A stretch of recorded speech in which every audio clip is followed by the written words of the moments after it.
পিকনিকে এসে অপরিষ্কার পার্কে সাফাই করার কাজে কোমর বেঁধে নেমে পড়লেন পড়ুয়ারা। বুধবার বড়দিন উপলক্ষে রাজ্যের বিভিন্ন প্রান্তের পিকনিক স্পটগুলোতে উপচে পড়া ভিড়। সেই রকমই শিল্পাঞ্চল দুর্গাপুরের ইস্পাত নগরীর এজন মেজর পার্কে একদল পড়ুয়া তাদের গৃহ শিক্ষকের সঙ্গে পিকনিক করতে আসে।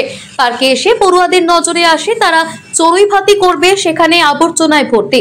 শিক্ষকের নির্দেশে কোমর বেঁধে পড়ুয়ারা সেই পার্ক পরিষ্কার করতে নেমে পড়ে। এভাবেই সেই তরজায় গাটুকু পরিষ্কার করতে করতে দেখে পুরো পার্ক আবর্জনায় ভর্তি। শুরু হয় পুরো পার্ক পরিষ্কার করার কাজ। সেই দেখে পার্কে প্রাতঃভ্রমণে আসা মানুষজনও পার্ক সাফাইয়ে পড়ুয়াদের হাতে হাত লাগান।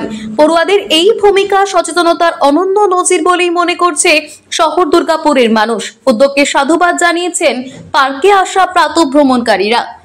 এখানে মানে পিকনিক হওয়ার কথা ছিল, আজকে পিকনিক আছে, তো স্যার বললো যে আমাদের এরিয়াটা পরিষ্কার করতে। তো স্যার বললো এখানে সব জায়গায় যখন নোংরা পড়ে আছে তখন পুরো পার্কটা পরিষ্কার করি। তো স্যারের উদ্যোগে আমরাও লেগে পড়লাম পরিষ্কার করতে। পুরো এরিয়াটা যখন পরিষ্কার করতে করতে দেখলাম তখন দেখছি বহু ময়লা পড়ে আছে, আরও পরিষ্কার করতে শুরু করলাম বাইরের এরিয়াগুলো। এবারে বাকিরাও অনেক আমাদের সঙ্গে জয়েন করলো, যারা এখানে বয়স্করা হাঁটতে আসে তারাও জয়েন করে এগুলো সব পরিষ্কার করা শুরু করেছে। আমরা এখন এবারে এই মানে পার্কটা পরিষ্কার করার যতটুকু করার চেষ্টা করছি। আসলে এবারে প্রকৃতিকে পরিষ্কার করে রাখা তো মানে মানুষেরই তো কাজ। এবারে যদি আমরাই যদি নোংরা করি তাহলে এবারে পরিষ্কার করা তো কেউ নেই। তারা এই পিকনিক করতে এসে এই মানে নোংরা যারা করে যায় তাদেরকে একটাই কথা বলতে চাইবো যে মানে তারা যেন যতটুকু পারে কম যাতে নোংরা করতে পারে যেখানে যারা যাচ্ছে।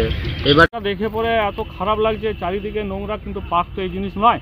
পার্ককে পরিষ্কার পরিচ্ছন্ন রাখা, পার্কটা হচ্ছে ব্যায়াম করার জায়গা, হাঁটা চলার জায়গা, কিন্তু মানুষের এত অসুবিধা হচ্ছে, আরও পলিউটেড হয়ে যাচ্ছে। দেখে আমার খুব খারাপ লাগলো। আমি রাস্তা দিয়ে পেরোই দেখি, কিন্তু এত খারাপ লাগে, কিছু করার থাকে না টাইমের অভাবে।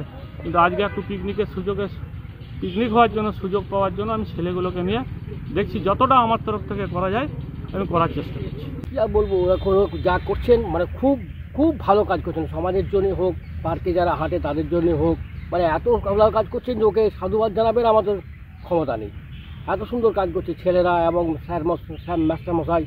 হ্যাঁ, মানে কী আর বলবো, কিছু বলার নেই আমাদের। তারা আগে ফেলে দিয়ে তারা অতিরিক্ত নোংরা করে গেছে ঠিকই, কিন্তু স্যার না দেখতে পেরে ছেলেগুলোকে নিয়ে এত সাফা করছে, মানে আর মন থেকে আর কিছু বলার নেই আমার। মানে এত সুন্দর কাজ করছে উনি।